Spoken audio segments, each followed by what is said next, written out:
দৰজা দেখুন খোলা মানুহ মাতদাৰ কৰিবা হা তুমি দেখোন গেম খেলি আছ গেম খেলো নাচো খেলা মোৰ কথা কি আইছা বক কেইটানো বাজিল হা ধনী মানুহ গেলাই ভাতেই খোৱা নাই বুজা নাই দুইখা মানুহ গেলাই কাম চাম কৰি সোনকালে বাগাত দে টিভি চিভিও নাই না আৰু পুৱা সোনকালে উঠি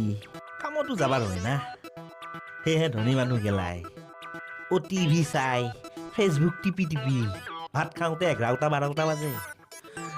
সেয়েহে পুৱা তই ইমান ফেফেকিয়া আছা আৰু ৰচোন আৰু ইমান ঘামচাও যি নাই হা নাই গৰমো পৰছি না গৰমত মানে ঘামইহে মুখটোহে ফেফৈ অন দা ৱে 4 চকীয়া গাড়ী এখন দেখিছিলোঁ পুলিচৰ গাড়ী বুলি ভাবি দাউৰিলোঁ না